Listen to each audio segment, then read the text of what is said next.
गजरात स्वागत करूया। अध्यक्ष महोदय पण त्यांच्याबरोबर आले आहेत। सभापती महोदयांचं आगमन झाले। उपसभापती महोदया, माननीय संसदीय कार्यमंत्री, सर्व सन्मान्य सदस्य, मंत्री महोदय, आपलं सभागृहात हार्दिक हार्दिक स्वागत। आजच्या या वृद्ध सोहळ्यासाठी आपल्या सर्व महनीय नेत्यांचं व्यासपीठावर आगमन झालंय। हा वृद्ध सोहळा संस्मरणीय करण्यासाठी सर्वांनी पुन्हा एकदा टाळ्यांच्या गजरात सर्वांचं जोरदार स्वागत करावं अशी मी विनंती करतो। ज्या विधान परिषद सभागृहाच्या माध्यमातून आदरणीय गडकरी साहेबांनी राष्ट्रीय स्तरावर गरुड भरारी घेतली, ते आपल्या सभागृहाला आज ते पुन्हा भेट देत आहेत। विधान परिषदेच्या वाटचालीतील आजचा हा समारंभ त्यामुळेच अतिशय वृद्ध आणि आपल्या सर्वांच्या दृष्टीने अभिमानाचा आणि गौरवाचा क्षण आहे। आजच्या या वृद्ध सोहळ्यासाठी व्यासपीठावरील मान्यवरांबरोबरच माननीय उपमुख्यमंत्री तसेच सर्व आदरणीय नेत्यांचं आणि पत्रकारांचं आपणा सर्वांचं पुन्हा एकदा हार्दिक हार्दिक स्वागत। सन 1920च्या एका महत्त्वपूर्ण संदर्भानुसार आपण विधान परिषदेचा हा शतक महोत्सव विविध संदर्भ समृद्ध ग्रंथसंपदा प्रकाशित करून साजरा करीत आहोत। पण खरं तर ही आपल्या या सभागृहाची त्रिशतकी वाटचाल केव्हाच सुरू झाली आहे। 22 जानेवारी 1862 रोजी council of governor of Bombay म्हणून ओळखल्या जाणाऱ्या या परिषदेची पहिली बैठक मुंबईतील टाउन हॉलच्या दरबार हॉलमध्ये म्हणजेच आत्ताच्या एशियाटिक लायब्ररीमध्ये भरली होती। 1862 म्हणजे 19व्या शतक, त्यानंतर 20व्या शतक आणि आता 21व्या शतकातली 25 वर्ष असा हा त्रिशतकी प्रवास आपल्या विधान परिषदेने पूर्ण केला आहे। सर्व पूर्व संदर्भ लक्षात घेता this is one of the oldest chamber in Indian subcontinent.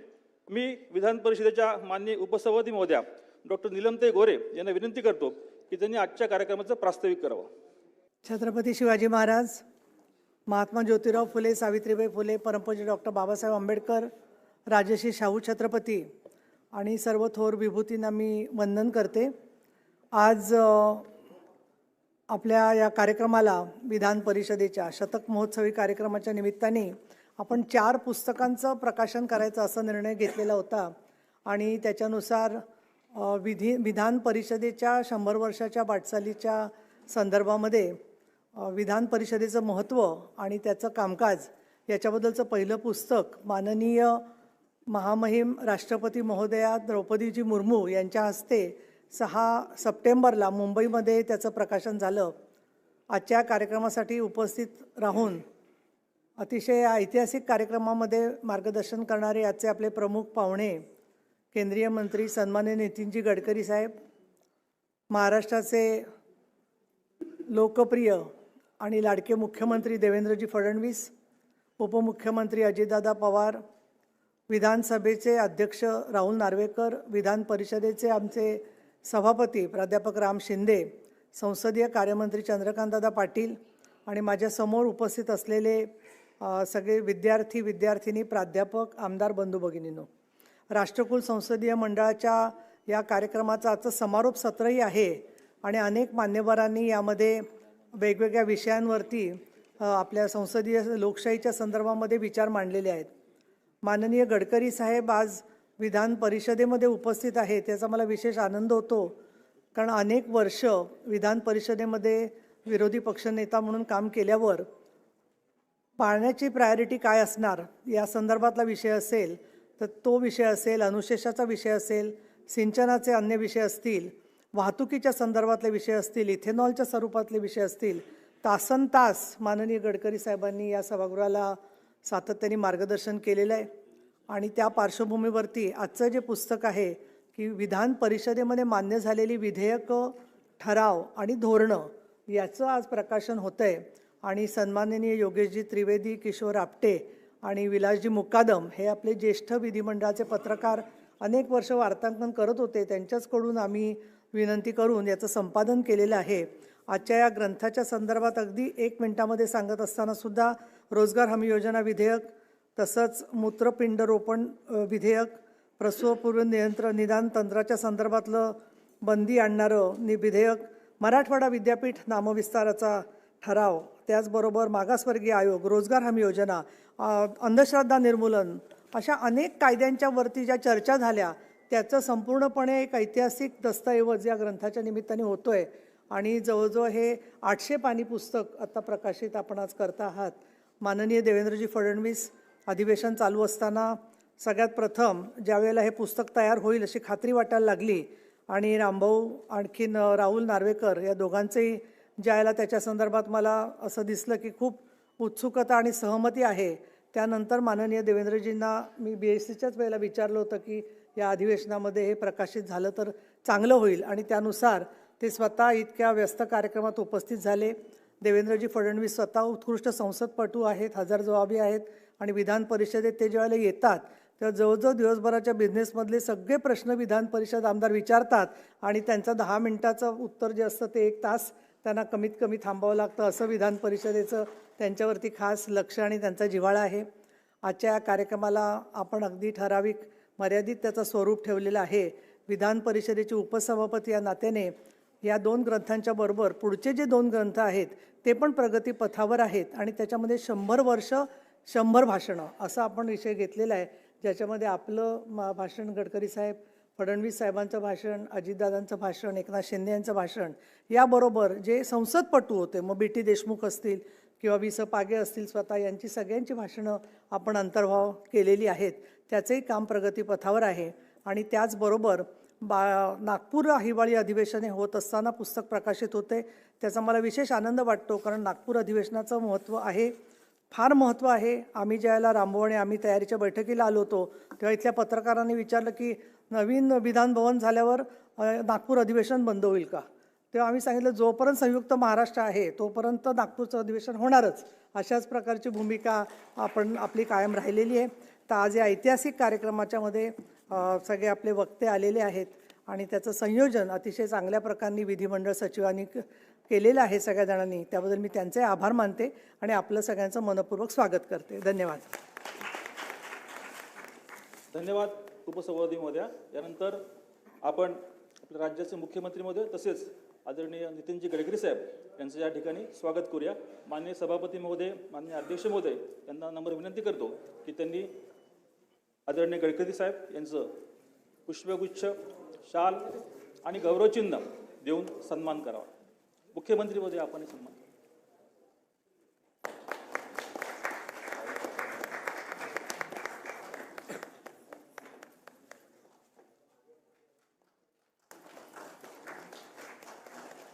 हे स्वागत हा अंतःकरण प्रणाम, संसदीय सभ्यता, संसदीय विद्वत्ता आणि लोकहितासाठीची सदैव तत्परता याचे मूर्तिमंत प्रतीक असलेल्या आदरणीय गडकरी साहेबांचा.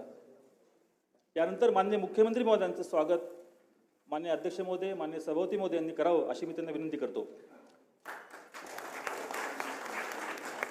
विधान परिषद या सभागृहाशी संबंधित अनेक आठवणींचा एक हृदयाचा हळवा कोपरा माननीय मुख्यमंत्री महोदयांच्या स्वभावात आहे.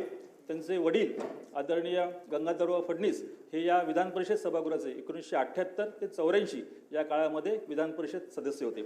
यानंतर आदरणीय अजितदादा आणि त्याचप्रमाणे संसदीय कार्यमंत्री यांचं देखील स्वागत उपसभापती महोदय यांनी करावं अशी मी त्यांना विनंती करतो. गोरे मॅडम, माननीय अजितदादा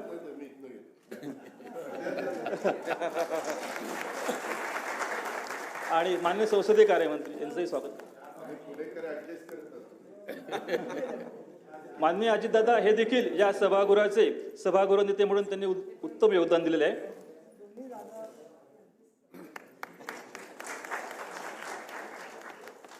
धन्यवाद. त्यानंतर आपले आदरणीय मुख्यमंत्री महोदय ज्यांचा हेडमास्टर असा नेहमी गौरवाने उल्लेख करतात आणि खरोखरच हे ग्रंथ वेळेत पूर्ण व्हावेत म्हणून त्यांनी आपली हेडमास्टरची भूमिका अतिशय योग्य पद्धतीने पार पडली. ते आदरणीय सभापती महोदय प्राध्यापक राम शिंदे सर यांना विनंती करतो की त्यांनी सर्वांचं स्वागत करावं. महाराष्ट्र विधान परिषदेच्या शतक महोत्सवानिमित्त वि. स. पागे संसदीय प्रशिक्षण केंद्रातर्फे संदर्भ समृद्ध ग्रंथमालिकेतील द्वितीय ग्रंथ आजच्या या प्रकाशन सोहळ्याच्या प्रसंगी उपस्थित असलेले केंद्रीय मंत्री आदरणीय नितीनजी गडकरी साहेब, आपल्या राज्याचे लाडके मुख्यमंत्री आदरणीय देवेंद्रजी फडणवीस साहेब, त्याचबरोबर उपमुख्यमंत्री अजितदादा पवार साहेब, आपल्या विधानसभेचे अध्यक्ष राहुलजी नार्वेकर, त्याचबरोबर संसदीय कार्यमंत्री चंद्रकांतदादा पाटील, माननीय उपसभापती डॉक्टर नीलमताई गोरे, सभागृहामध्ये उपस्थित असलेले सर्व दोन्ही सभागृहाचे सन्माननीय सदस्य, राष्ट्रकुल संसदीय मंडळ महाराष्ट्र आयोजित संसदीय अभ्यास वर्गामध्ये गेल्या 5 दिवसापासून सहभागी असलेले सर्व विद्यार्थी, पत्रकार, त्याचबरोबर प्राध्यापक आणि सर्वच उपस्थित असलेले सर्व सन्माननीय व्यक्ती यांचं मी स्वागत करतो. सभागृहाच्या माध्यमातून 100 वर्ष पूर्ण झालेले आहेत आणि 100 वर्ष पूर्ण झाले त्याचे ग्रंथ खऱ्या अर्थानं पुस्तकाच्या स्वरूपामध्ये आज प्रकाशन सोहळा होत आहे आणि विधेयक, ठराव आणि धोरणे या संदर्भामधील हे पुस्तक खऱ्या अर्थाने भविष्यातल्या येणाऱ्या राजकीय या सभागृहात आणि राज्यशास्त्राच्या सर्व विद्यार्थी आणि अभ्यासकांना ते आपल्याला पाहायला मिळणार आहे. आणि म्हणून माझा खरं तर आज द्विसभागृह पद्धतीचं महत्त्व हा विषय अभ्यास वर्गातील विद्यार्थ्यांसाठी होता. खरं तर मला फार काही विषद करण्याची आवश्यकता नाही, कारण सभागृहाच्या माध्यमातून राज्याच्या विकासासाठी अतिशय उत्तुंग असं योगदान लाभलेलं आहे. माननीय गडकरी साहेब हे या नागपूर विभागातून पहिल्यांदा 1989 साली, त्यानंतर 2024 पर्यंत 14 पर्यंत 25 वर्ष या सभागृहाचे विधान परिषद सदस्य म्हणून कामकाज पाहिलं. त्याचबरोबर ते विरोधी पक्षनेते, सार्वजनिक बांधकाम मंत्री, राज्याचे पक्षाचे अध्यक्ष, देशाचे पक्षाचे अध्यक्ष आणि अनेक वर्षापासून गेल्या 11 वर्षापासून देशाचे रस्ते विकास मंत्री म्हणून ज्यांनी अतिशय संपूर्ण देशभरामध्ये काम केलं, असे आज गडकरी साहेब आपल्यामध्ये उपस्थित आहेत. ती तुमच्या आमच्यासाठी सर्वांसाठी अतिशय अभिमानाची गोष्ट आहे. आणि या 51व्या अभ्यास वर्गाचा समारोपाच्या प्रसंगी खरं तर शतक महोत्सवी प्रकाश मालिकेतील दुसऱ्या ग्रंथाचं प्रकाशन सोहळ्याला 25 वर्ष ज्यांनी या विधान परिषदेमध्ये गाजवले, आपले मत, विचार आणि मार्गदर्शन दिलं, असे त्रिवेणी संगम या निमित्तानं आपल्याला आज पाहायला मिळणार आहे. आणि म्हणूनसाठी खऱ्या अर्थानं त्यांनी जे निमंत्रण आमचं स्वीकारलं, खरं तर पहिल्या दिवशीच आपल्या या संसदीय राष्ट्रकुल मंडळाच्या कार्यक्रमाच्या प्रसंगी यावं असा आग्रह होता, परंतु त्यांना दिल्लीमध्ये देखील अधिवेशन सुरू असल्याकारणानं त्याच दिवशी त्यांचा प्रश्न असल्यामुळं ते येऊ शकणार नव्हते. परंतु रात्री ते खास विशेष करून या कार्यक्रमासाठी आमचं निमंत्रण स्वीकारलं आणि उपस्थित राहिलेत.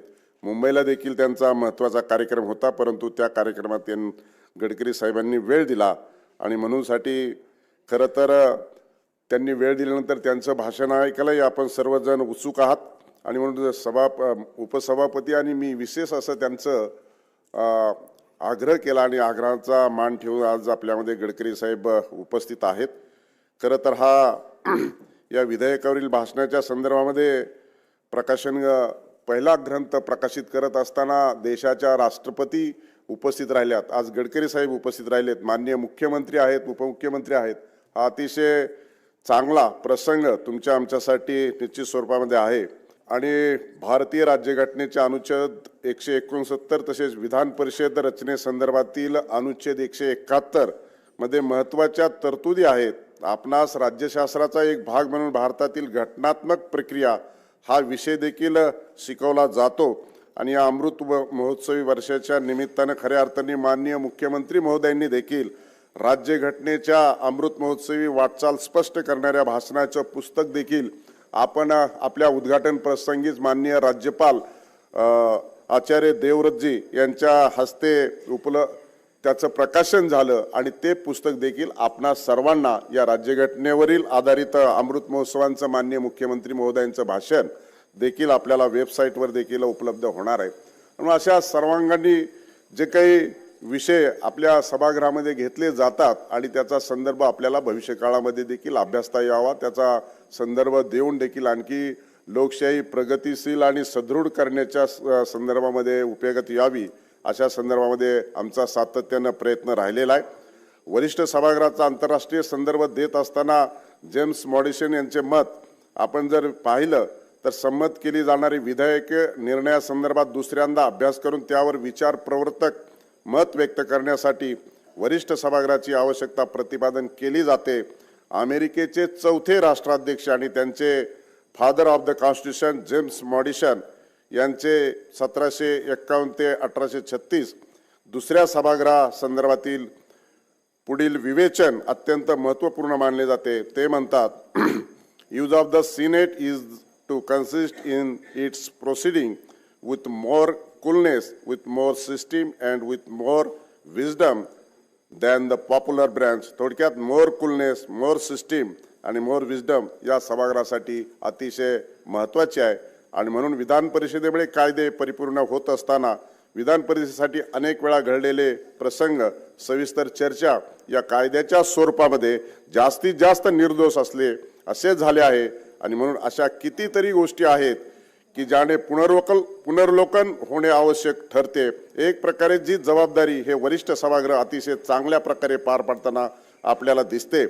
विद्यापीठ कायद्याबरोबरच रोजगार हमीचा कायदा, महाराष्ट्र कॅपिटेशन फी विरोधी कायदा, प्रकल्पग्रस्त पुनर्वसन कायदा, संघटित गुन्हेगारी विरोधी कायदा मोक्का, डान्सबार बंदीचा कायदा, घरेलू कामगारांना संरक्षण देणारा कायदा, शिर्डी साईबाबा संस्थान विश्वस्त व्यवस्था कायदा, देवदासी प्रथा निर्मूलन कायदा, त्याचप्रमाणे महत्त्वाचे उदाहरण म्हणजे अंधश्रद्धा निर्मूलन विधेयकाचे देखील देता येतील. या महत्त्वपूर्ण कायद्याच्या बाबत विधान परिषदेने उपयुक्त सूचना सुचवून कायदा अधिकाधिक परिणामकारक सर्वसमावेशी करण्यासाठी महत्त्वपूर्ण भूमिका बजावलेली आहे. आणि म्हणून या निमित्तानं खऱ्या अर्थानं गडकरी साहेब उपस्थित आहेत. त्यांच्या संदर्भामध्ये अधिकचं काही न बोलता त्यांना आपल्या सर्वांना ऐकायचं आहे. आणि त्यामुळं आपल्या राज्यातीलच नव्हे तर देशातील अतिशय रोड चांगल्या पद्धतीनं केले. आणि पूर्वीच्या कालखंडामध्ये ज्यावेळेस राज्यात सार्वजनिक बांधकाम मंत्री असताना उड्डाणपुलाची संकल्पना आणली त्यावेळेस ते काही अंशी प्रथम सुकृतीकेचं लक्ष झालं. पण आज देखील आपल्याला मुंबईकरांना श्वास या ट्रान्सपोर्टेशनच्या आणि गर्दीच्या माध्यमातून या 55 पुलाच्या माध्यमातूनच खऱ्या अर्थानं उपयोगात येतो. आणि अशा अतिशय पुणे मुंबई द्रुतगती मार्ग देखील त्यांच्या माध्यमातून झाला. आणि म्हणून अतिशय विकासाभिमुख असलेलं व्यक्तिमत्व आज आपल्यामध्ये आपल्याला संवाद साधणारे माननीय राज्याचे मुख्यमंत्री देखील आपल्याशी संवाद साधणारे, उपमुख्यमंत्री देखील संवाद साधणारे. पण अशा या प्रसंगी गडकरी साहेब मुख्यमंत्री उपमुख्यमंत्री यांनी या दुसऱ्या ग्रंथाच्या प्रकाशन सोहळ्याच्या प्रसंगी वेळ उपलब्ध करून दिला.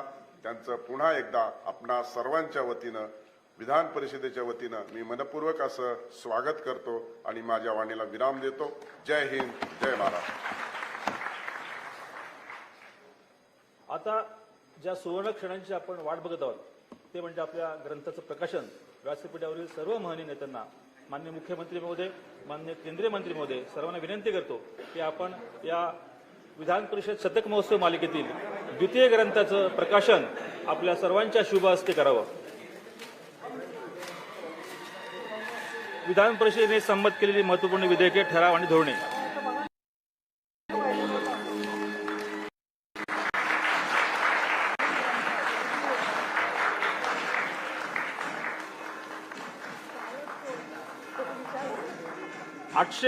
आठशे 47 पानांचा हा वजनदार ग्रंथ, 847 पानांचा हा वजनदार ग्रंथ सर्व महनीय नेत्यांच्या शुभ हस्ते प्रकाशित होत आहे. सर्व सन्मान्य सदस्यांना विनंती की या ग्रंथाचं आपण स्वागत करावं. संपादक महोदयांनी देखील पुढे त्रिवेदीजी आपले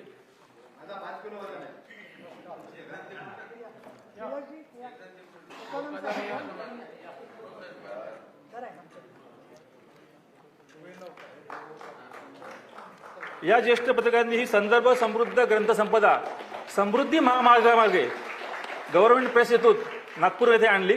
सर्वांचं त्या ठिकाणी टाळ्यांच्या गजरात स्वागत, अभिनंदन. सर्वांना खूप खूप धन्यवाद.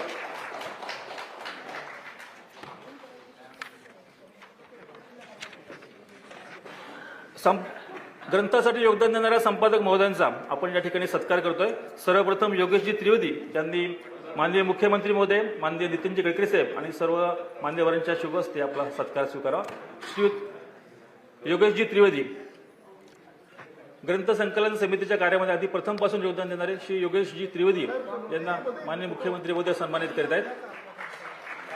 खूप खूप स्वागत, खूप खूप धन्यवाद. यानंतर विलास मुकादमजी यांनी सर्व मान्यवरांच्या हस्ते सत्कार स्वीकारावा. श्रीयुत विलास मुकादमजी, वय वर्ष 75, तरीही वार्तांकनासाठी सुयोगमध्ये उपस्थित श्रीयुत विलास मुकादमजी. यानंतर आमचे सन्मित्र किशोरजी आपटे यांनी देखील माननीय मुख्यमंत्री महोदय, माननीय गडकरी साहेब आणि सर्व मान्यवरांच्या शुभ हस्ते आपला सत्कार स्वीकारावा. धन्यवाद.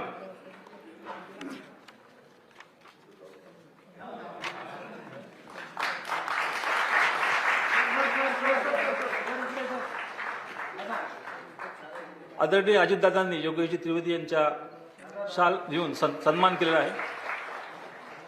धन्यवाद आदरणीय दादा. या सोहळ्याला ज्यांच्या उपस्थितीने मोठी उंची लाभली, जुन्या आठवणींना उजाळा मिळाला आणि ज्यांना बघून या वारसा वास्तू सभागृहाच्या भिंती देखील आज गहिवरल्या आहेत, ते एक भारत श्रेष्ठ भारत संकल्पनेचा महामार्ग प्रशस्त करणारे आपल्या सर्वांचे आदरस्थान केंद्रीय मंत्री श्री नितीनजी गडकरी साहेब यांना विनंती करतो की कृपया आम्हाला मार्गदर्शन करावं.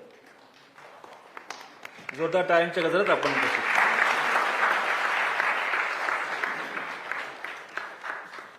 महाराष्ट्राचे माननीय मुख्यमंत्री देवेंद्रजी, उपमुख्यमंत्री अजितदादा, विधान परिषदेचे सभापती प्राध्यापक राम शिंदे, उपसभापती डॉक्टर नीलम गोरे, विधानसभेचे सभापती अतुल नार्वेकर, त्याचप्रमाणे उपस्थित सर्व मान्यवर आमदार आणि पत्रकार बंधू आणि विशेषतः राष्ट्रकुल संसदीय मंडळातर्फे या प्रशिक्षण वर्गामध्ये सहभागी झालेले विद्यार्थी मित्र आणि मैत्रिणी, मला अतिशय आनंद झाला की ज्या सभागृहामध्ये शिकण्याकरता मिळालं त्या सभागृहामध्ये पुन्हा एकदा येण्याची संधी मिळाली.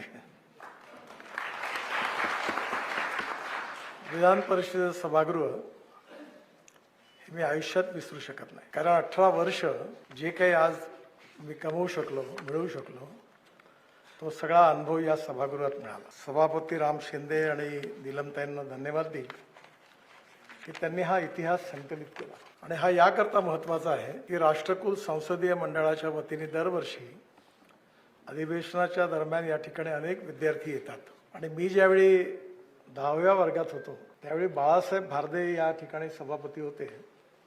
त्यावेळी एक विद्यार्थी म्हणून त्यावेळी मी या सभागृहात आलो होतो. आजचं हे सभागृह होतं विधान परिषदेचं आज जे आहे. मी ज्यावेळी सदस्य बनलो त्यावेळी आमच्या नागपूर विभागातून देवेंद्रजींचे वडील गंगाधरराव फडणवीस हे आमदार होते आणि त्यांच्या आकस्मिक निधनानंतर झालेल्या पोटनिवडणुकीत मी विधान परिषदेत निवडून आलो. आणि त्यानंतर अजून एक मला संधी मिळाली की जवळपास 2.25 लाख मतदार असताना एक निवडणुकीत मी अविरोध विधान परिषदेवर निवडून आलो. त्यामुळे या 18 वर्षामध्ये या सभागृहातल्या छोट्या छोट्या गोष्टी आजही माझ्या लक्षात आहेत. सभागृहामध्ये मी विशेषतः आताच राम शिंदे साहेबांना विनंती करीन की या सभागृहामध्ये जी भाषणं झाली ती सगळीच गुणात्मकरित्या खूप श्रेष्ठ होती.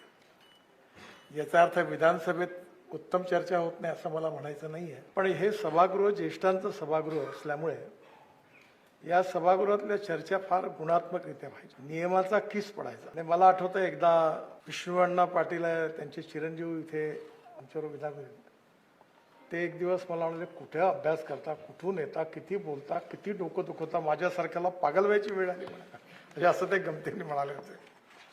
इतकी चर्चा व्हायची की एकदा आम्ही विधानसभा अधिवेशन संपलं पण त्याचं नियमावर बोट ठेवून आम्ही सुशीलकुमार शिंदे मुख्यमंत्री होते त्यांना पुन्हा विधानमंडळाचं अधिवेशन बोलवावं लागलं. अशी नामुष्की सरकार आली, त्याचा उपयोग केला, पुन्हा आले वापस. त्यामुळे नियमाची लढाई व्हायची. या सभागृहामधलं सगळ्यात मोठं, सगळ्यात लक्षात ठेवण्यासारखं काही असेल तर विशेषतः यशवंतराव चव्हाण, वसंतदादा पाटील, जमशेदजी टाटा यांच्या निधनानंतर या सभागृहात त्यांच्यावर झालेली भाषणं. आणि यामध्ये स्वर्गीय प्रमोद नवलकर हे उत्तम मराठी साहित्यिक आणि त्यांनी वसंतदादांबद्दलचं, यशवंतराव चव्हाणांबद्दल केलेलं भाषण हे खरं म्हणजे डोळ्यात पाणी आणण्यासारखं.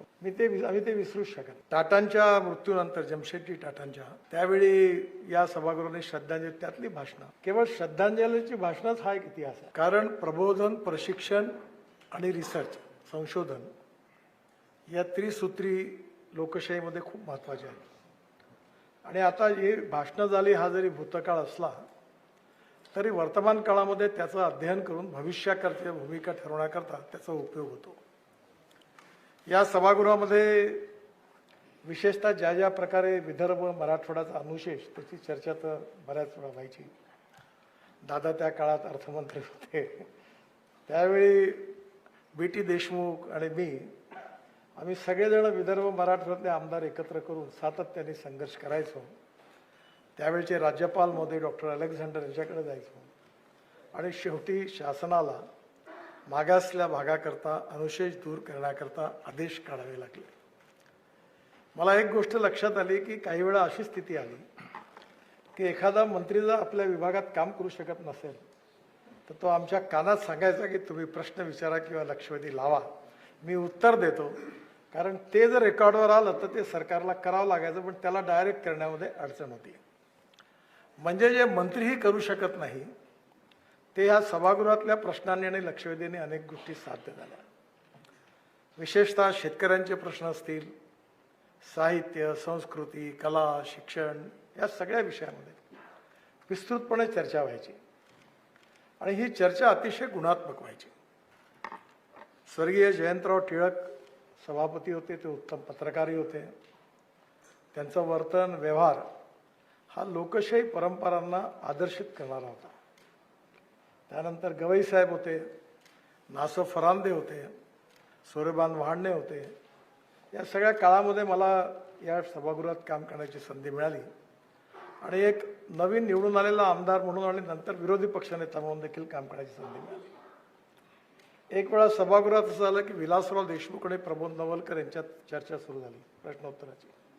हे प्रश्न विचारायचे एक वाक्याचे, ते एक वाक्याचं उत्तर द्यायचे. असं करता करता 5-7 मिनिट झाले. कारण विलासराव हे अतिशय उत्तम वक्ते होते आणि नवलकरही अतिशय उत्तम आणि अभ्यासू वक्ते होते. शेवटी जयंतराव टिळक उभे राहिले आणि म्हणाले सामना बरोबरीत संपला. दोघांचं कौशल्य, एकाचा प्रश्न विचारण्याचं आणि एका उत्तर देण्याचं, हे त्या काळात बघायची संधी मिळाली. या सभागृहामधल्या अनेक चर्चांमध्ये विशेषतः सभागृहात अनेक ज्या सूचना झाल्या त्या सरकारने स्वीकारल्या. याचं कारण त्यात पक्षीय अभिनिवेश नव्हता. खरं म्हणजे लोकशाही आपली ज्या 4 स्तंभावर उभी आहे, एक म्हणजे इंडिपेंडेंट, इम्पार्शल आणि फेअर ज्युडिशरी, दुसरी आपली लेजिस्लेटिव्ह विंग, तिसरी एक्झिक्युटिव्ह विंग म्हणजे आपले अधिकारी, आणि चौथी जी आहे ती मीडिया आहे. आणि हे 4 स्तंभ जे आहे यांच्या संविधानाने आपल्या अधिकार आणि कर्तव्य जबाबदाऱ्या स्पष्ट केलेल्या आहेत. आणि त्याप्रमाणे काम करत असताना विशेषतः सभागृहामध्ये ज्या चर्चा होतात त्यात पक्षीय अभिनिवेश दूर ठेवून राज्याच्या आणि जनतेच्या हिताकरता अनेक वेळा अनेक निर्णय घेत असताना या सभागृहाच्या चर्चा अतिशय उत्तम रीतीने आपल्या राज्याकरता उपयोगी ठरल्या. खरं म्हणजे एवढं मोठं पुस्तक निघालं आणि मला आता त्या काळातले योगेशजी आणि विलासजी हे दोघं त्या काळात होते तेवढे माझ्या लक्षात आहे.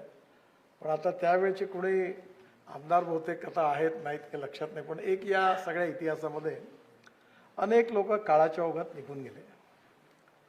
कारण ज्याचा जन्म होतो त्याचा मृत्यू अटळ आहे. हा यावतचंद्र दिवाकरू नियम, याला कोणीही अपवाद नाही. आणि म्हणून तो जीवनात जगला किती यापेक्षा जीवन जगला कसा हे जास्त महत्त्वाचं आहे असं लोकमान्य टिळकांनी सांगितलं आहे. त्यामुळे संसदीय लोकशाहीच्या इतिहासामध्ये जनतेकरता, रयतेच्या कल्याणाकरता ज्या लोकांनी या ठिकाणी अतिशय प्रभावीपणे आवाज उचलला त्या सगळ्यांचं जे काही एकंदरीत चित्र आहे जे आपण सगळ्यांनी या ठिकाणी जे मांडलं आणि ज्यात सरकारने संवेदनशील सरकारने निर्णय पण घेतले आणि त्याचे परिणाम समाजमनावर अनेक ठिकाणी बघायला मिळाले. दुष्काळाची स्थिती आली तर अनेक वेळा अनेक मार्गाने आवाज उठवला, अनेक वेळा संघर्षाचंही स्वरूप आलं. या सभागृहामधली एक सुंदर गोष्ट आहे की त्या काळामध्ये छगन भुजबळांच्या नेतृत्वाखाली पहिल्यांदा शिवसेना फुटली आणि त्यावेळी 7-8 आमदार जे शिवसेनेत ते गायब झाले होते, कुठेच नव्हते. कुठे गेले कोणाला माहिती नव्हतं. आणि अचानक त्यावेळी सुधाकर नाईक मुख्यमंत्री होते आणि अचानक ते सगळे आमदार या विधानसभेत ते मागच्या दाराने एकदम प्रकट झाले. त्यावेळी विरोधी पक्षात आपल्यातून आमदार फुटले याबद्दलची नाराजी होती. सत्तारूढ पक्षाचं त्यांना संरक्षण होतं आणि त्याच्यात भरपूर गदारोळ झाला आणि मग शेवटी चर्चा अपूर्ण आली, पण सभागृह स्थगित झालं होतं. अशा अनेक गोष्टी. आणि पद्मसिंग पाटील बहुतेक गृहमंत्री होते. म्हणजे या सगळ्या सभागृहातले अनेक काही गोष्टी अशा आहेत, काही आनंदाच्या आहेत, काही कुठेतरी कटुस्मृती आहेत, वादविवाद झालेत. पण एक गोष्ट मात्र महाराष्ट्राची विशेषता आहे आणि तुम्हालाही महाराष्ट्रात राहून कधीच लक्षात येणार नाही. मी जेव्हा लोकसभेमध्ये होतो तेव्हा मनोहर जोशींचा एक सत्कार झाला. त्यावेळी शरद पवार साहेब आम्ही सगळे एकत्रित मुंबईला होतो. तर मुलायम सिंग यादव ते आता वारलेत, मोठे नेते होते. ते मला म्हणाले, नितिन तुम मनोहर जोशी के सत्कार में तुम और शरद पवार साथ में थे? बोला हाँ. बोले आपके यहाँ ऐसा होता है? बोला हाँ होता है. बोले कैसे होता है? बोला हमारे अच्छे संबंध है, राजनीति अपने पास है, मैं अपनी पार्टी और विचारधारा छोड़ता नहीं, वो अपनी छोड़ते नहीं, उनको जो करना है वो करते, मुझे करना है वो मैं करता हूँ. दोनों की मर्यादा भी स्पष्ट है, पर व्यक्तिगत संबंध कभी बुरे नहीं होते, दुश्मनी नहीं होती, अच्छे संबंध रहते. आणि त्यांना याचं आश्चर्य वाटलं. आणि म्हणून मला दोन गोष्टी आठवतात की आपल्या महाराष्ट्रातली सगळ्यात मोठी संसदीय परंपरा चांगली होती, ज्याच्यात यशवंतराव चव्हाणांपासून त्यानंतर वसंतदादा पाटील, शरद पवार साहेब आणि सुधाकरराव नाईक आणि मनोहर जोशी या पाचही मुख्यमंत्र्यांच्या काळामध्ये मी बघितलं की विरोधी पक्ष आणि सत्तारूढ पक्षामधले जे संबंध होते ते खऱ्या अर्थाने लोकशाहीत काम करणाऱ्या प्रत्येक आमदाराकरता आदर्श होते. त्या संबंधात कटुता नव्हती कुठेही आणि आजही तशीच चांगली स्थिती आहे. पण त्या काळामध्ये जी प्रथा परंपरा महाराष्ट्राने प्रस्थापित केली, ही तुम्हाला आश्चर्य वाटेल, ही प्रथा आज देशातल्या अनेक राज्यात नाही आहे. मी राजस्थानच्या विधानमंडळाच्या शताब्दी महोत्सवाला गेलो होतो आणि त्यावेळी मला स्पीकर म्हणाले की आज तुम्ही आले फार चांगलं झालं. म्हटलं का? म्हणजे आज पहिल्यांदा सर्व पक्षाचे लोक आणि सगळे मंत्री एका दिवशी सभागृहात उपस्थित आहेत. म्हणजे हा आला तर तो नाही आला, तो आला तर तो नाही आला. पण या लोकशाहीच्या ज्या श्रेष्ठ परंपरा होत्या त्याचं पालन आपल्या विधिमंडळाने केलं, विधिमंडळाच्या सदस्यांनी केलं आणि त्यांनी खऱ्या अर्थाने लोकशाहीचा एक उत्तम आदर्श प्रस्थापित केला. आणि त्यामुळे तेव्हापासून ही प्रथा सुरू झाली की जी भविष्यातली पिढी आहे तिचं जर प्रशिक्षण चांगलं व्हायचं असेल तर आपल्याला खऱ्या अर्थाने राष्ट्रकुल संसदीय मंडळाच्या मार्फत त्या सगळ्यांच्या प्रशिक्षणाची व्यवस्था केली पाहिजे. आणि त्यातून मग हे शाळेतले महाविद्यालयातले मुलं या ठिकाणी यायला लागली आणि मग त्या ठिकाणची अनेक इतिहास भाषणं, प्रश्नोत्तरं खूप काही शिकायला मिळतं. मी एका पत्रकाराला, मोठ्या पत्रकाराला गमतीने विचारलं की तुम्ही पत्रकार आहात, चांगला प्रश्न विचारा, पण तुम्ही क्रिमिनल लॉयर नाही आहात. एखाद्याला अपमानित कसं करता येईल, त्याला खाली कसं दाखवता येईल असे प्रश्न विचारून तुम्हाला वाटत असेल तुम्ही खूप मोठं काम करता, पण तुमची पब्लिक इमेज बिघडणार. कोणाच्या दोषावर बोट ठेवून त्याच्या जखमेवर मीठ चोळून त्याला अपमानित करणं आणि क्रिमिनल लॉयरसारखे प्रश्न विचारणं ही काही पत्रकारिता नाही आहे. तसं विधानमंडळामध्ये देखील अतिशय कठोरपणे आपले शब्द वापरत असताना त्यामध्ये जखम होता कामा नये, रक्त निघता कामा नये, पण प्रहार मात्र उत्तम झाला पाहिजे, हेही एक कौशल्य होतं. आणि या सभागृहाने ते कौशल्य पाळलं. विठ्ठलराव हांडे त्यावेळी आमच्यावेळी विरोधी पक्षनेते होते, दिवा पाटील सभागृहामध्ये होते, बी.टी. देशमुख होते, प्रमोद नवलकर होते, मनोहर जोशी त्यावेळी होते, सुधीर जोशी होते, अण्णा डांगे होते आणि या सगळ्या काळामध्ये बी.टी. देशमुख होते. आणि या सगळ्यांच्या काळामध्ये मला आठवत आपले जळगावचे मराठी कवी नागो महानोर ते आपले सदस्य होते. मराठी साहित्यावर अतिशय सुंदर त्यांची भाषणं त्यावेळी झाली. खरं म्हणजे हा एक खूप मोठ्या विचारांचा ठेवा आहे. या भूतकाळातल्या अतिशय उत्तम कधीही न विसरणाऱ्या अशा स्मृती आहेत. खरं म्हणजे भविष्यातली स्वप्न ज्यांना बघायची असतात त्यांच्या डोळ्याच्या मागे विचार दडलेले असतात आणि ह्या विचारांची प्रेरणा जी मिळते ती कुठेतरी चांगल्या ऐकण्यातून, चांगला विचार करण्यातून, चांगल्या वाचनातून मिळत असते. आणि त्यातूनच आपल्या सगळ्यांनी प्रयत्नांनी ही लोकशाही प्रगल्भ केली. ती परंपरा या सभागृहाला प्राप्त झाली. मला एवढंच आहे की त्या सभागृहातला एक छोटा सदस्य म्हणून मला राहण्याची संधी मिळाली, काम करण्याची संधी मिळाली. मला याचा खूप आनंद आहे. मधल्या काळामध्ये मी लोकसभेत असताना 1-2 वर्षापूर्वी माझ्या खात्यावर चर्चा झाली.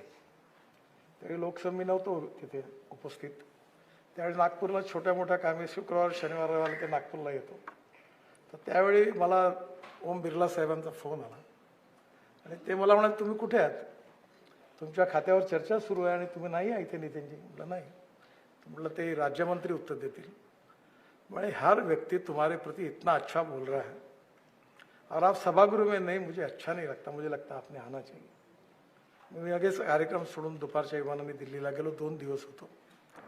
79 सदस्य बोलले आणि त्यावेळी ते मला असं सदस्य बोलताना सगळे बोलले, सोनिया गांधी, राहुल गांधीपासून तर आपल्या सगळे बोलले, सगळ्या पक्षातले कम्युनिस्ट बोलले, सगळे झाले.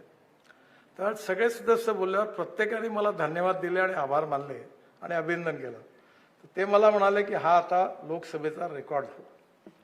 तर मी म्हटलं, साहेब हा लोकसभेचा रेकॉर्ड जो आहे हा जरी असला तरी मी ज्या विधानमंडळात शिकलो आणि ज्यांच्या मार्गदर्शनाखाली शिकलो त्या सगळ्या ज्येष्ठ लोकांचं मार्गदर्शन जे आहे, त्या काळातलं वातावरण आहे, त्या काळातलं प्रशिक्षण आहे, ही माझी प्रेरणा आहे की ज्याच्यामुळे मला इथे काही कॉन्ट्रीब्यूट करता आलं. असं तुम्ही जर म्हणत असाल तर श्रेय त्याला.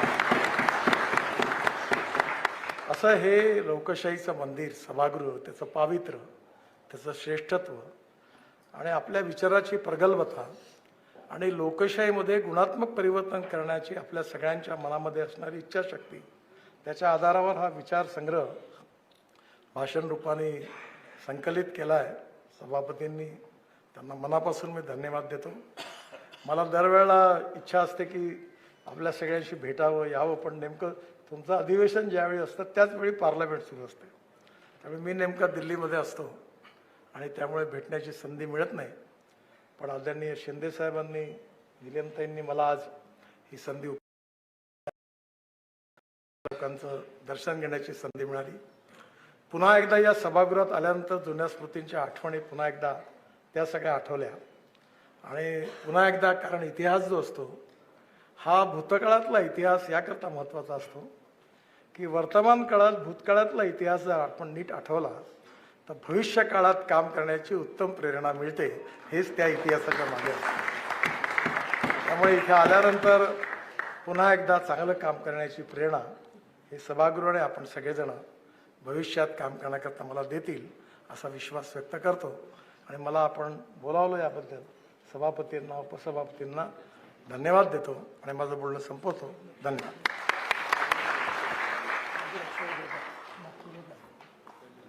स्मृतींची जाळता पाने, बाष्पांग होती लोचने.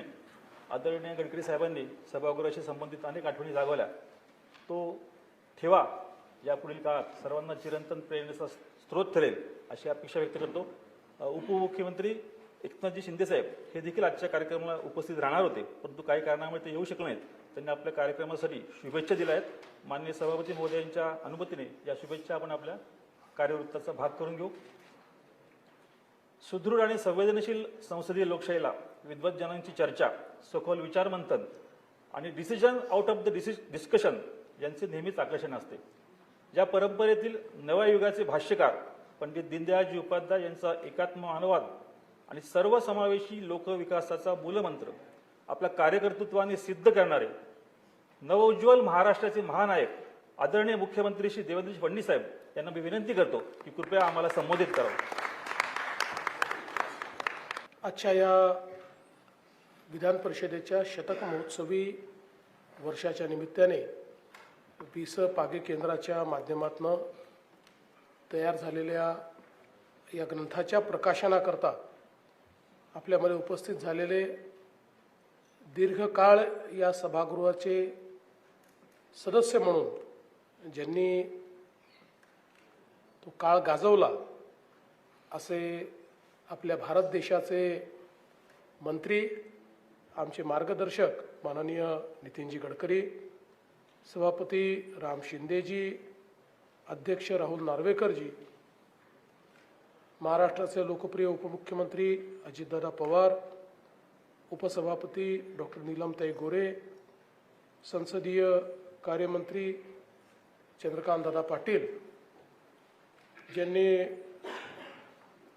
हा ग्रंथ संपादित केला असे तिन्ही मान्यवर आपले पत्रकार आणि उपस्थित सर्व विधिमंडळाचे सदस्य, अभ्यास वर्गाकरता आलेले सर्व विद्यार्थी भगिनी आणि बंधूंनो, आपल्या विधान परिषदेला 100 वर्ष पूर्ण झाले आणि त्यानिमित्ताने जे काही विविध उपक्रम आहेत त्या उपक्रमाच्या अंतर्गत विधानमंडळात झालेल्या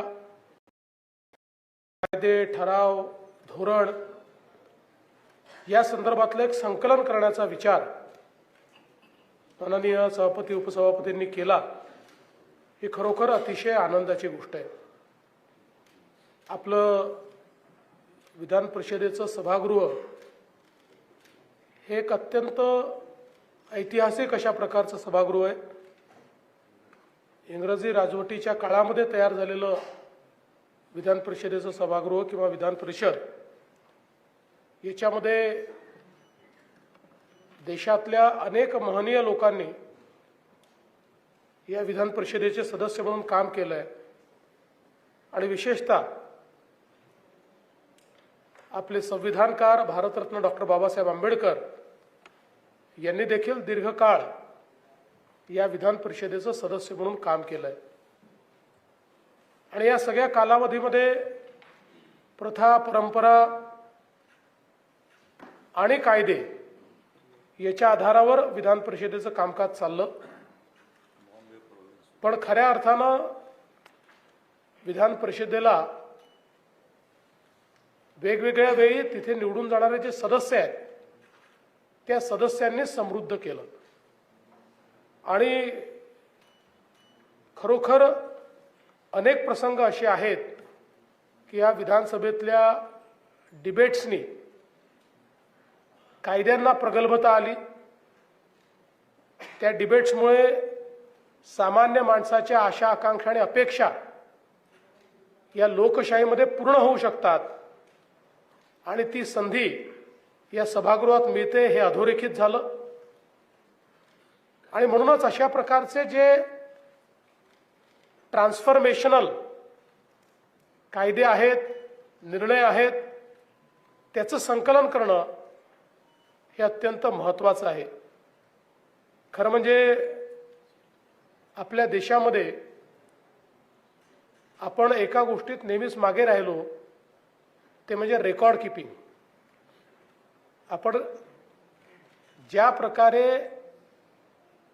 आज पश्चिमी विश्वामध्ये रेकॉर्ड किपिंग झालं, आपल्या लोकशाहीचा इतिहास त्यांच्यापेक्षा 2000 वर्ष जुना आहे, पण आपण त्याचे कधी रेकॉर्ड ठेवले नाहीत.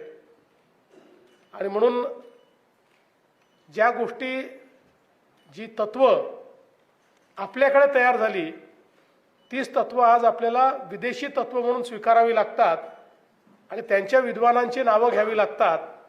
याचं एकमेव कारण आपण डॉक्युमेंटेशन केलं नाही. इतिहास हा संकलित करायचा असतो. इतिहासातल्या घटना या भविष्यामध्ये आपल्याला योग्य वाटचाल करण्याकरता दीपस्तंभाचं काम करतात.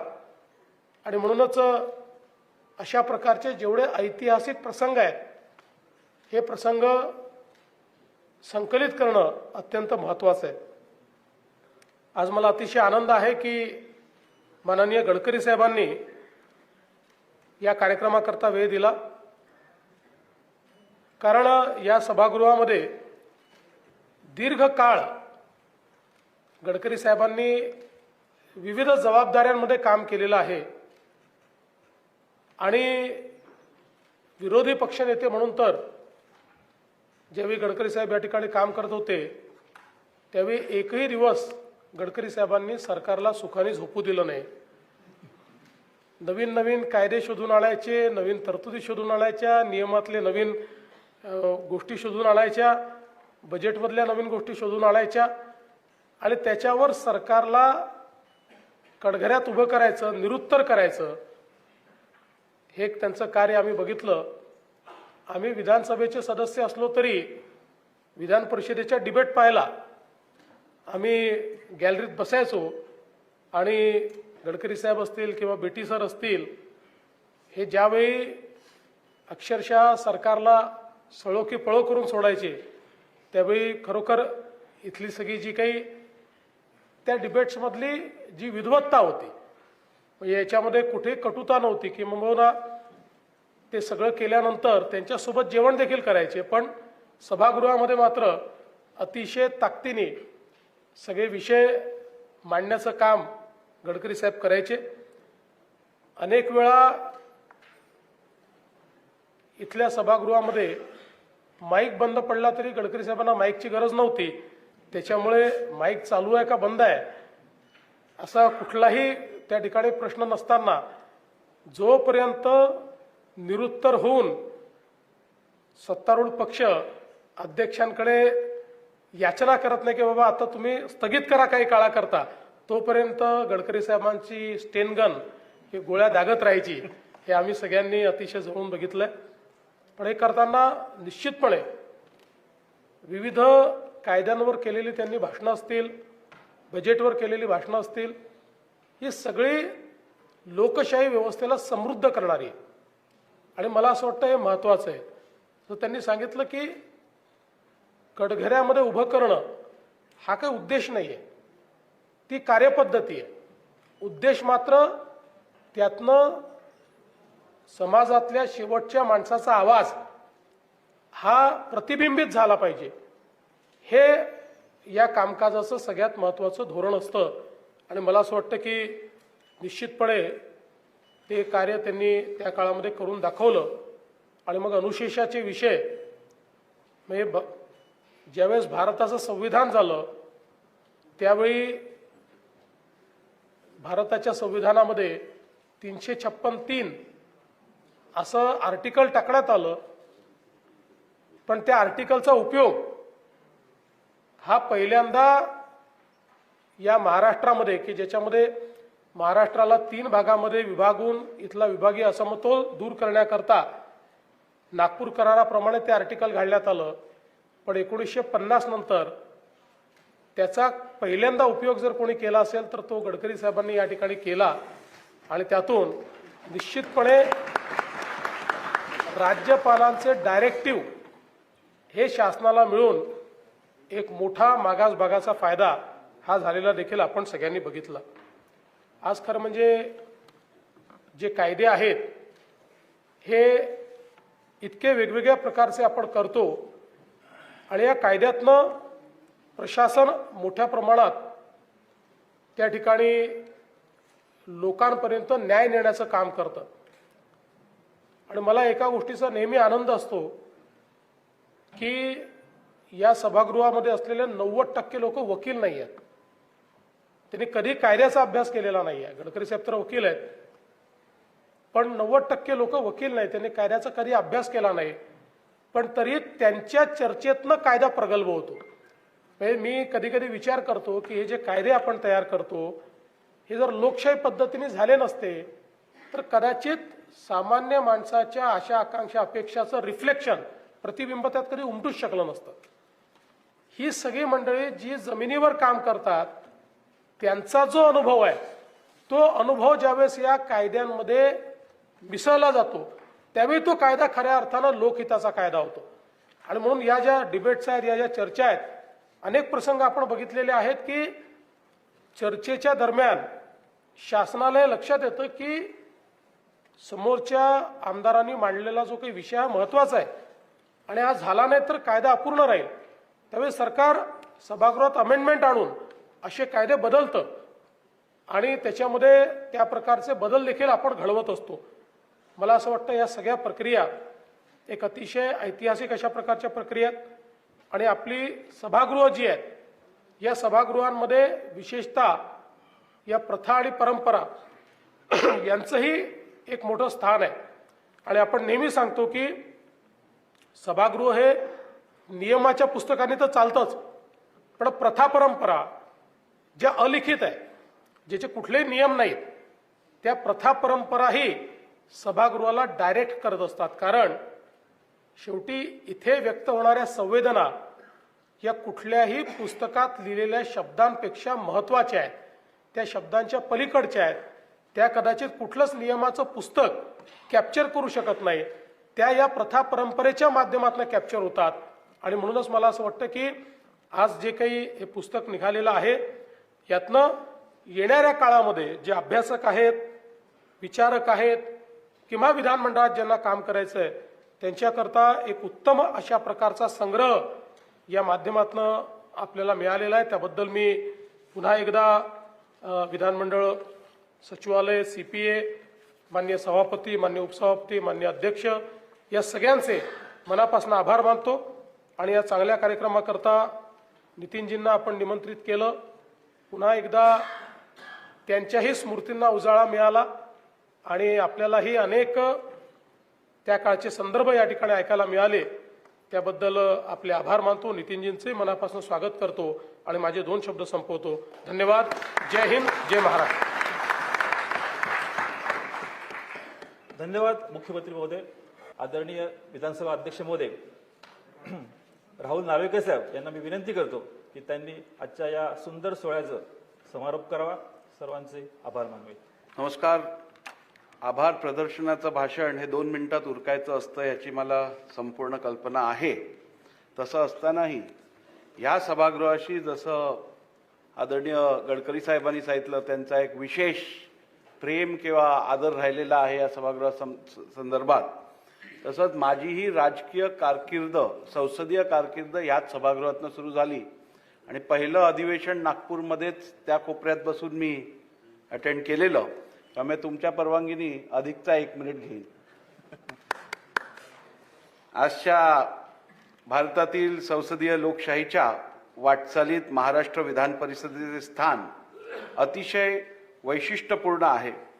महाराष्ट्र विधान परिषद शतक महोत्सव निमित्त विसपागे संसदीय प्रशिक्षण केंद्रातर्फे प्रकाशित करण्यात येत असलेल्या संदर्भ समृद्ध ग्रंथमालिकेतील विधान परिषदेने संमत केलेली महत्त्वपूर्ण विधेयके, ठराव आणि धोरणे या ग्रंथाचे आज विमोचन सन्मान्य केंद्रीय मंत्री, ज्येष्ठ नेते आणि महाराष्ट्राला गौरवान्वित करणारं संसदीय कामकाज करणारे आदरणीय नितीनजी गडकरी साहेब यांच्या शुभ हस्ते आज या ग्रंथाचे आपण विमोचन केलेले आहे.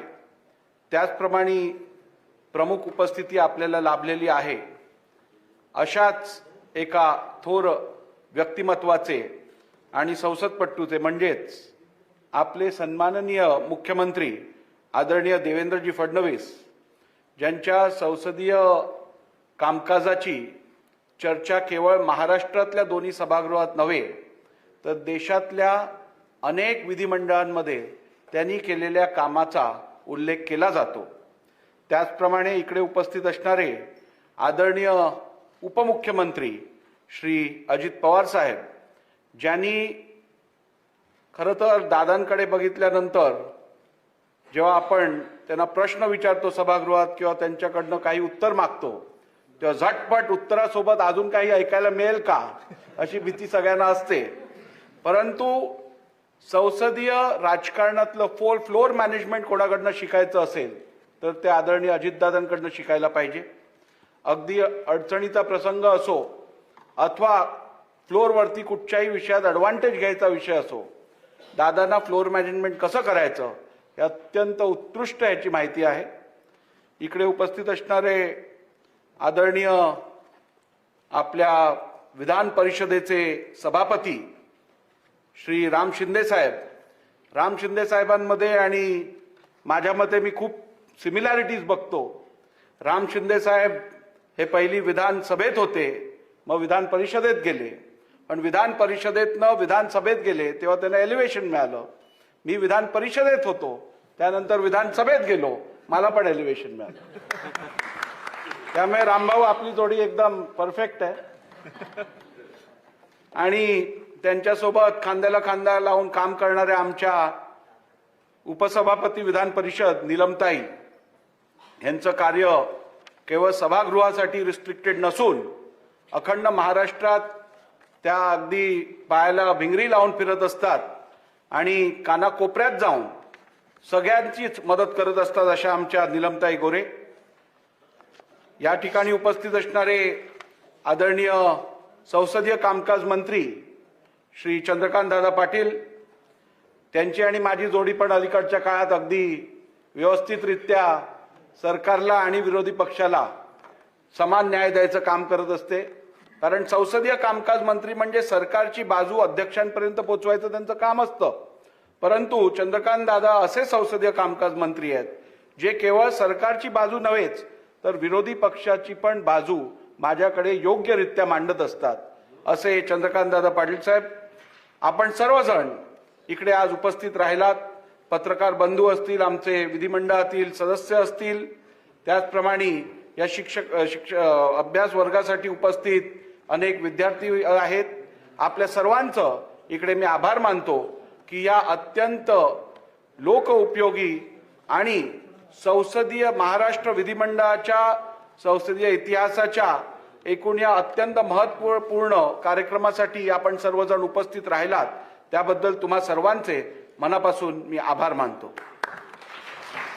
आदरणीय गडकरी साहेब यांनी आज आपल्या भाषणातून अनेक जुन्या आठवणी आपल्या सर्वांच्या मनात केल्या आणि या आठवणी सांगत असताना त्यांनी एका दृष्टीने जरी त्यांचं मार्गदर्शन आज सभागृहाच्या आत आम्हाला लाभत नसेल तरी अशा कार्यक्रमातून नवीन सदस्य जे आहेत त्यांनी काम कसं करावं, त्यांच्याकडनं काय अपेक्षित आहे, या सगळ्याची सखोल माहिती आज अनेक उदाहरणातनं गडकरी साहेबांनी तुम्हा आम्हाला दिलेली आहे.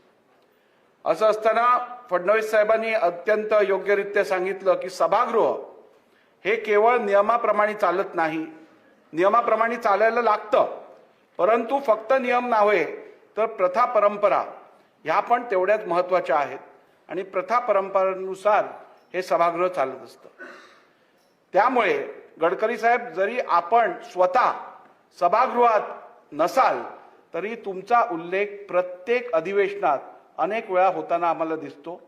तुम्ही रेज केलेले पॉइंट ऑफ ऑर्डर असतील, पॉइंट ऑफ प्रोसिजर असेल किंवा इतर भाषणं असेल, याचा उल्लेख सातत्याने विधान परिषदेत तर होतच असतो, विधानसभेत पण होतो. हे मी आपल्याला आवर्जून सांगू इच्छितो. त्याचं कारण एवढंच आहे की आपण जरी आज लोकसभेत महाराष्ट्राचं प्रतिनिधित्व करत असाल तरीही अजूनही या विधिमंडळात, महाराष्ट्र विधिमंडळात तुम्ही केलेलं कार्य यातून निश्चितपणे उदाहरणं घेऊन आम्ही सर्वजण आजही काम करत असतो. त्याबद्दल तुमचे मनापासून आम्ही सर्वजण आभार मानतो.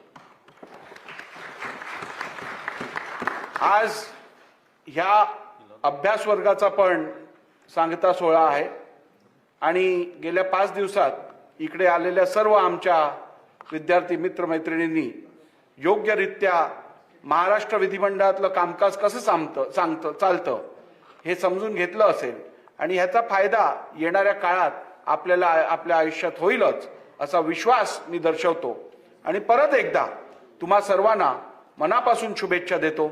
खूप खूप धन्यवाद. जय हिंद, जय महाराष्ट्र. धन्यवाद अध्यक्ष महोदय. आत्ताच प्रकाशित झालेल्या ग्रंथाची प्रत आपल्या विधानमंडळाच्या वेबसाईटवर उपलब्ध आहे. सर्वांनी कृपया ती वाचावी. अध्यक्ष महोदय, सभापती महोदय यांच्या अनुमतीने आजचा हा ग्रंथ प्रकाशन सोहळा संपला असं मी जाहीर करतो.